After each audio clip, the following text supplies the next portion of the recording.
Pour ne rien manquer, abonnez-vous maintenant. Les vraies voix Sud Radio, 17h-20h, Philippe David, Cécile de Ménibus.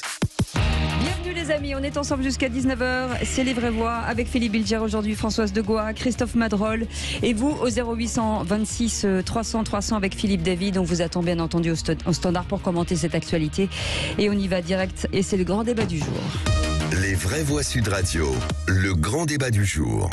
Il va falloir ouvrir le débat en France sur la question de la légalisation du cannabis. C'est un poison. Et nous devons lutter très fortement contre ce poison qui touche beaucoup de familles françaises. Nous ne protégeons pas les plus jeunes d'entre nous par la prohibition. Il nous faut changer de stratégie. C'est comme la prohibition de l'alcool aux États-Unis dans les années 40. Ça ne fait que stimuler les trafics et on ne lutte en aucun cas contre les consommations addictives. Légaliser le cannabis, moi je rappellerais que le cannabis c'est une drogue. Au Canada, ils l'ont fait. La consommation des mineurs a diminué de 40% sur les 12-17 ans. Aujourd'hui, il ne faut pas s'y tromper. Le cannabis en France est en vente libre. Si on ne légalise pas, si on ne met pas un cadre à tout ça, on peut continuer pendant des années à mener ces actions policières. Et donc après la mort de 3 hommes sur fond de trafic de drogue ce week-end à Marseille, le député LFI Manuel Bompard a invité ce matin à réfléchir sur la légalisation du cannabis en France. Écoutez ce qu'il a dit à ce sujet. Je pense qu'au contraire, la question du débat, il doit s'ouvrir sur la question de la légalisation, y compris parce que ça sera plus efficace pour mener et mettre en place des politiques de santé publique et que ça permettra de tarir un certain nombre de réseaux et de concentrer nos moyens sur les réseaux d'autres drogues, sur les réseaux de trafic d'armes, de trafic d'êtres humains, qui sont des mafias organisées à l'échelle internationale et sur lesquels on a besoin de mettre des moyens d'enquête et d'investigation. Parce que la France est le pays d'Europe qui consomme le plus de cannabis avec plus d'1,3 million de consommateurs réguliers selon l'Observatoire français des drogues. Près d'un Français sur 2 en a consommé déjà au moins une fois. Et si on calcule par habitant, il y a 6 fois moins de consommation aux Pays-Bas où les coffee shops sont légaux qu'en France où c'est illégal. Alors, vous êtes consommateur, vous n'êtes pas consommateur, vous pensez qu'il faut légaliser ou vous pensez qu'il faut durcir la loi? Dans tous les cas de figure, on vous attend au 0826 300 300. Et notre invité pour en parler, Rodrigo Arenas, est avec nous. Bonjour, merci d'être là en direct avec nous. Député de la France Insoumise, vous allez intégrer le groupe d'études sur le cannabis à l'Assemblée nationale et vous avez travaillé sur le sujet en tant qu'ancien président de la FCPE. Philippe Bilger, on va revenir avec vous bien entendu, si vous permettez. Philippe Bilger, une réaction? Alors d'abord, naturellement, ma tendance va plutôt vers le répressif et le refus de la légalisation. Je trouve assez paradoxal qu'on évoque à nouveau ce problème dans une période où manifestement les effets catastrophiques de la drogue se multiplient. Certes, je fais une distinction sans être un spécialiste, puisque je n'en ai jamais pris dans ma vie, entre le cannabis et les drogues plus nuisibles et plus dures, mais il me semble tout de même que l'argument qui consistait à dire que commencer par le cannabis, c'est risquer d'aller vers des drogues plus dures, n'est pas complètement absurde. Et j'ajoute pour terminer qu'au fond, chacun peut s'opposer des statistiques qui sont interprétées de manière très contradictoire. Françoise Degois. Alors moi, je suis profondément de gauche, vraiment, et je n'ai jamais fumé un seul pétard de ma vie. Vous voyez, parce qu'on casse un peu les idées reçues, genre la gauche. T'as jamais fumé de pétard, Françoise? Jamais, je déteste ça. J'ai dû tirer une fois sur une bouffée, ça m'a fait déprimer. Mais je pense quand même qu'il faut essayer de raisonner hors émotion. Je ne crois pas du tout que la sévérité ait pu empêcher le dramatique accident à Villeneuve-d'Ascq, même si on durcissait la législation. Je pense que la peur de la législation ne fait rien en réalité, que vous soyez sous coke, que vous soyez sous cannabis. Je pense que quand on réfléchit pas quand on prend sa bagnole et qu'on est coqué à mort, tiens, je risque tant d'années de prison. Pas du tout. Je pense que ça, après, ouvrir le débat, oui, je crois vraiment. Il faut l'ouvrir, il faut, à mon avis, le légaliser. Ça veut dire que on peut mieux contrôler, je pense, à terme. Et de toute façon, tout le monde fume. Moi, je vois en bas de chez moi sur les quais, mais les mômes, ils se cachent même pas. Hein. Ça sent le pétard. H24, je trouve ça, j'aime pas trop cette odeur. Donc voilà, autant légaliser, on coupe certaines filières et on concentre les efforts sur autre chose. Christophe Madrol qui nous vient de Marseille. Ouais, alors bon, ce débat-là, on l'a depuis des Toi, années. t'as déjà fumé, moi, j'ai déjà fumé. Et en plus, j'ai été à l'époque quand Bernard. Non, j'ai arrêté parce que ça me rend paranoïaque. Mais arrivé à 58 ans, ça me rend paranoïaque. Donc, mais bon. Ma position est assez claire. J'ai participé, monsieur le député, à l'époque avec Bernard Kouchner, à la mission interministérielle, et je participais sur la question de la dépénalisation, parce qu'à l'époque, j'étais travailleur social, éducateur spécialisé, et je travaillais avec les points drogue de Marseille. Donc cette question-là a été claire. La question, c'est qu'on est dans une impasse sécuritaire et une impasse de la santé. On voit très bien qu'aujourd'hui, la question de la police, et tous les policiers que je rencontre dans mon action politique me disent, s'il vous plaît, passer à autre chose. On en a marre de faire du chiffre et de courir après des petits délinquants qui ont une barrette de shit dans leur poche, quand on sait combien se fait certains narcotrafiquants en lien avec des pays étrangers où la France commerce allègrement. On le sait très bien, et je l'avais abordé sur ce plateau. On sait très bien, mais je te l'ai dit, on sait très bien que certains... Sur le cannabis, c'est le Maroc. Certains lieux, certaines provinces marocaines, aujourd'hui, se construisent uniquement autour du trafic de cannabis en asséchant l'agriculture et l'eau, puisque le résine de cannabis a besoin d'énormément d'eau et on tue. Et donc aujourd'hui, je finis. Mais t'es pour ou t'es contre? Non, mais moi je suis pour la légalisation. Voilà, parce que je considère aujourd'hui... On n'avait pas bien compris. Non, mais il faut à un moment donné... Je ne veux pas opposer. C'est-à-dire que je veux expliquer à nos auditeurs le fait aujourd'hui qu'on est dans une impasse sécuritaire et la police demande aujourd'hui qu'on serve du cadre répressif et qu'au niveau sanitaire, il y en a marre de considérer le toxicomane qui fume un joint, je ne vous parle pas de la cocaïne, des drogues dures, comme un malade ou un délinquant. Il faut sortir de la... Un Français sur deux aujourd'hui a fumé un joint. Ouais. Parmi nos auditeurs, il y a un auditeur sur deux qui a fumé. Et quand il y a toutes les enquêtes, c'était marrant que vous disiez tout à l'heure, Cécile, que 59% de nos auditeurs sont opposés. C'est exactement le résultat de toutes les enquêtes en France, où 60% des Français ne souhaitent pas la légalisation et 40% souhaitent la légalisation. Alors moi j'ai une question que je vais vous poser. C'est de dire, moi je n'ai jamais fumé de pétard, je ne sais pas ce que ça fait, mais quand je regarde les effets de la cannabis, on nous dit la confusion, la somnolence, une capacité réduite à se souvenir, se concentrer, prêter attention ou réagir, l'anxiété, la peur et la panique. Donc que ce soit légal ou illégal, qu'est-ce que ça changera dans le cas de ce gamin qui prend sa bagnole et qui roule à 110 km/h à l'inverse? Qu'est-ce que la légalisation ou la non-légalisation va changer en fait? C'est ça ma vraie question en fait. Alors ça dépend sous quel angle vous le prenez. D'abord il y a... C'est le quartier nord ou ailleurs, il y a aussi l'action de la qualité de ce qu'on fume. Aujourd'hui, il y a beaucoup de jeunes qui, parce que souvent c'est leur première fumette, ne connaissent pas vraiment le dealer qui va leur vendre du cannabis. Et donc, il y a aussi un effet d'aubaine où on leur vend du cannabis qui est de très mauvaise qualité. Et pour le coup, l'impact sur la santé est pire que si le cannabis était contrôlé, comme la cigarette d'ailleurs. Mais est-ce que même si c'est légal, il y aura pas la vente à côté ou sous le manteau? C'est comme pour toutes les drogues, c'est comme tous les produits qui altèrent la perception, qui altèrent la santé, l'alcool, la cigarette, on en a parlé. Aujourd'hui, ce qui est sûr, c'est qu'en termes de santé publique et aussi en termes de sécurité, par rapport à la personne du jeune ou aussi par rapport à l'autre, l'alcool et la cigarette ont plus d'impact en termes de santé sur l'autre et sur soi que le cannabis. Ça, c'est une réalité. Et ça, moi, je n'y peux rien sur les statistiques. La question qui se pose, c'est d'ailleurs ce que disait Vicente Fox, qui était l'ancien président du Mexique, qui avait collaboré avec les États-Unis, avec la DEA, avec la CIA, c'est du lourd comme on est en train de parler, et qui disait très clairement à l'ONU, on ne gagnera pas la guerre contre la drogue, on ne gagnera pas la guerre contre les cartels. Donc une fois qu'on a pris acte que cet affrontement est déséquilibré, la question c'est comment on protège les enfants.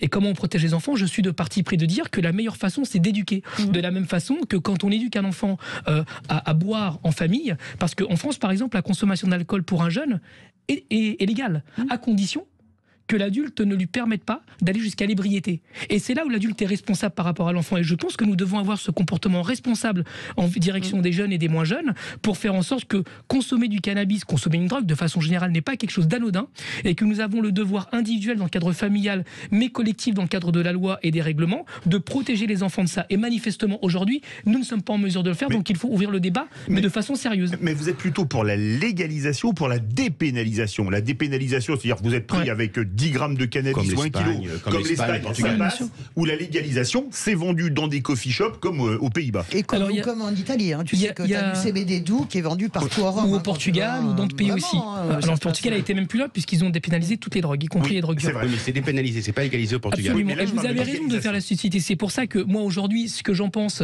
c'est qu'il faut ouvrir le débat à l'Assemblée nationale, parce que personne n'a raison d'une certaine façon, mais tout le monde a raison en même temps, parce que tout le monde soit connaît quelqu'un, soit un avis, soit a lu un livre, etc. Moi, mes deux parents étaient éducateurs spécialisés dans les quartiers de Seine-Saint-Denis, donc je connais très bien la réalité. Les enfants et les filles, oui. Comment ? Ça rend des députés fiers.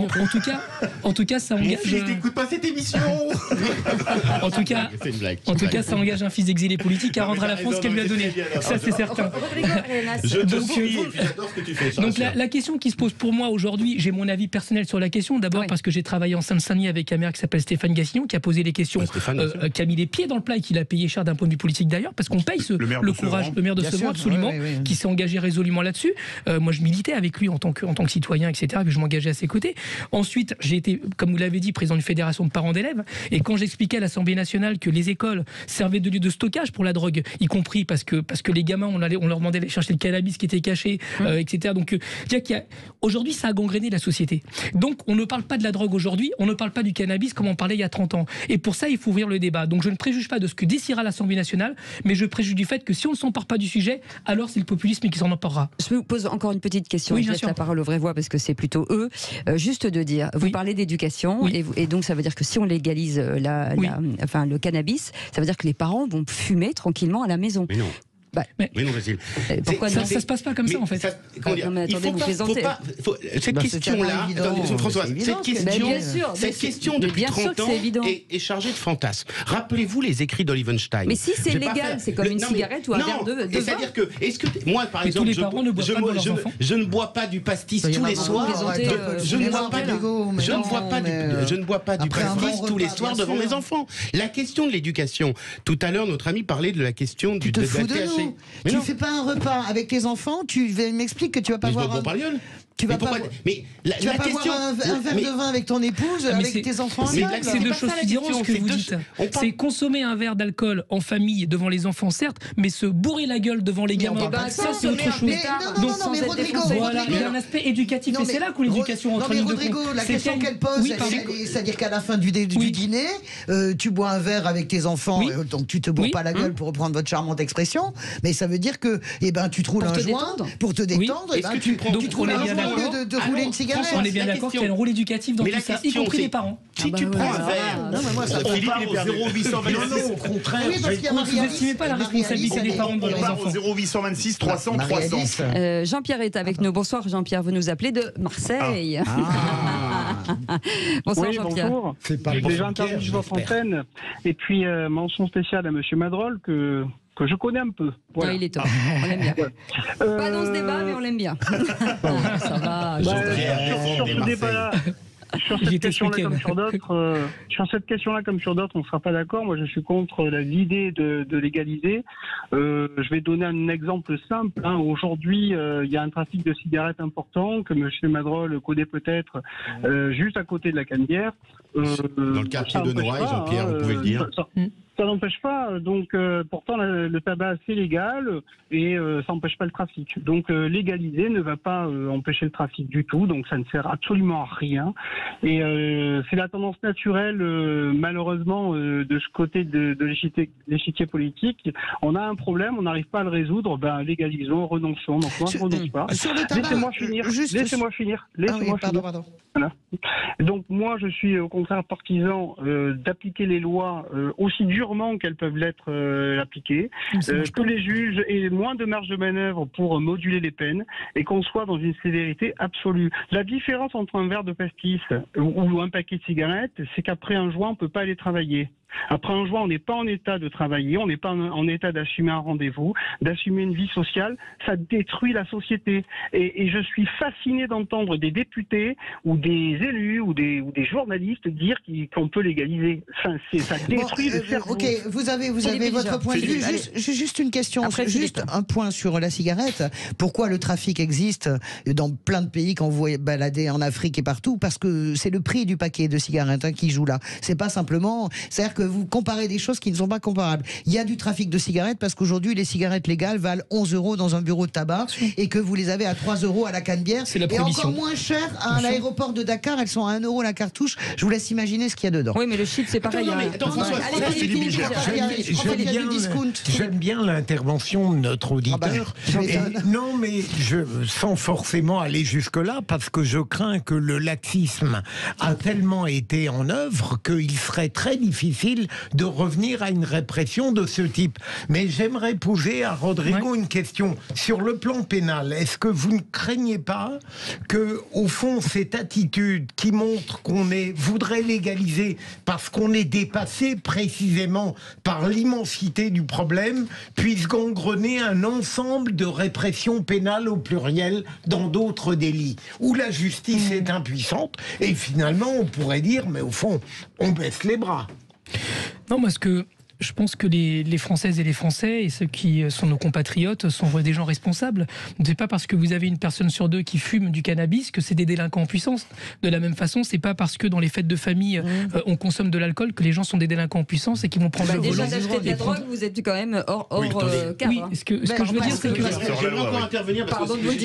Ce que je veux dire, c'est que c'est pas pour autant que quand ils ont une consommation privée d'un produit qui les met dans un état second, que ce soit l'alcool, la cigarette ou le cannabis ou d'autres drogues, ils le fassent dans l'intention de nuire à l'autre, si ce n'est nuire à leur propre santé. Tout le monde en est conscient, tout le monde sait que c'est pas un geste anodin. Ceux qui disent ça sont hors sol. En revanche, ce que je sais, c'est qu'aujourd'hui, la lutte contre le trafic de stupéfiants, en l'occurrence le cannabis, si on sortait d'une situation de prohibition où les trafics prospèrent là-dessus, comme sur la cigarette ou autre, on économiserait plus de 300 millions d'euros pour la police qui en aurait bien besoin pour faire d'autres choses, qui pour le coup nécessitent une intervention, comme disait Manuel Bompard, sur les droguures, sur le trafic de stupéfiants, de dur, sur la prostitution des jeunes filles aussi, qui est lié à tout ça. Et aussi, ça permettrait aussi de dégager, si une sorte de seïta, comme on dit souvent de façon schématique, une seïta du shit se mettait en place, on est en train de parler entre 2 et 3 milliards de revenus. Donc c'est autant d'argent dont on a besoin justement pour la prévention et l'éducation. Et moi je crois excusez-moi, parce que ça c'est un sujet que qui m'anime beaucoup. Oui, bien sûr, ça a l'air, mais vous avez raison. Oui, non mais vous avez raison, c'est un vrai sujet de santé publique. Françoise disait, il y a du trafic de cigarettes parce que le prix est trop cher. Si le cannabis était de bonne qualité, il serait plus cher. Il est très mauvais, il est de mauvaise qualité, c'est pour ça qu'il est moins cher. Juste un truc. Je finis, pardon. Je finis juste. Je sais plus ce que je voulais dire. Du coup, vous m'avez coupé. Pardon, excusez-moi. Allez-y, François, je reviendrai tout à l'heure. Je voulais simplement vous dire que j'ai des exemples aux États-Unis. J'ai une partie de ma famille qui habite aux États-Unis, qui a beaucoup de jeunesse. Je prends l'État de Washington, par exemple, Seattle, ou l'Oregon, etc. La sévérité, pour répondre à notre auditeur, les lois sont extrêmement sévères, y compris, vous n'avez pas le droit de fumer avant l'âge de 21 ans. Fumer, simplement, des cigarettes, ça n'empêche absolument pas. Sur tous les campus de toutes les universités de l'État de Washington et d'Oregon, tous les ados fument. Donc, ça veut dire que la peur, en tout cas, pas plus qu'en Californie où c'est légal. Mais la peur du gendarme fonctionne pas. Jean-Pierre, si vous êtes encore en ligne, moi je suis élu marseillais. Quand je vois nos enfants, nos minots, nos guetteurs, nos snouffeurs tomber sous les balles, quand on voit le trafic qu'il y a, quand j'entends tous les syndicats de police, pour une fois ils sont d'accord, nous dire qu'il faut qu'on ait une mesure vis-à-vis de la légalisation ou au moins de la dépénalisation, parce qu'aujourd'hui l'État doit s'en priver. Et quand on voit l'Espagne, la Hollande, le Canada, où la baisse de consommation, c'est moins 40%. Mais vous pensez que les trafiquants de drogue, ils vont lâcher l'affaire en disant il n'y a plus de cannabis, on arrête de travailler? C'est nous qui reprenons, c'est l'État qui reprend. Comme la prohibition aux États-Unis. Mais ils vendront d'autres drogues. Mais non, mais on gagne. Mais Rodrigo a raison. On ne gagne pas la guerre contre les cartels. Toutes les études nous montrent qu'il n'y a pas ni d'accoutumance entre les drogues douces et les drogues dures. Tous les scientifiques vous le disent. Et qu'au niveau des marchés économiques, il n'y aura pas de transfert entre les vendeurs de shit et les vendeurs de cocaïne. On repart au zéro. Les effets dont parlait Cécile, quand on prend du cannabis régulièrement, sont décuplés. Oui, mais le problème, c'est un problème mental. C'est un problème d'utilisation. C'est l'éducation à l'éducation. Puisque, de toute façon, on n'a pas le choix. On repart au 0826. Et je baisse pas les bras, Jean-Pierre. On repart au 0826 300 300. Notre vraie voix du jour, Marie-Alice, est avec nous et elle est infirmière. Qu'est-ce que vous en pensez? Il faut légaliser ou pas, Marie-Alice? Alors, moi, je suis contre. Tout à fait contre. On est face à une misère sociale. Les gens, alors en plus déstabilisés du fait du Covid, etc. La crise. On a une espèce de recherche d'Eldorado ou de je ne sais quoi. Ce qui est certain, c'est que moi, dans mon cadre personnel et dans mes patients, j'ai des gens qui fument, qui fument devant leurs enfants. Et moi, je vois ce que ça peut entraîner au niveau social. C'est des gens qui ont décroché et qui ne vivent que pour ça. Donc quand on dit effectivement que le cannabis ne provoque pas plus d'effets que cela, moi je ne suis pas d'accord. C'est effectivement des gens qui se marginalisent, qui après vont à l'argent facile. Et l'argent facile, c'est quoi? C'est devenir vendeur à son tour. Alors attention, hein. Là, vous décrivez un schéma qui n'est pas le schéma collectif. Marie-Alice, sérieusement, vous ne pouvez pas penser sérieusement que le Français sur 2 qui fume va se transformer dans ce que vous êtes en train de décrire. Ça, pour le coup, c'est peut-être un petit peu. On n'a plus le temps, malheureusement. Marie-Alice, merci beaucoup. Rodrigo, ouais, elle reste avec nous. Rodrigo Arenas, restez avec nous. Vous allez participer au quiz de l'actu. Ça va débuter les filles. Merci en tout cas, merci d'être venu jusqu'à nous. C'est moi qui vous remercie. Et c'est on un revient sujet dans complexe. un instant. Bougez pas, on arrive à tout de suite.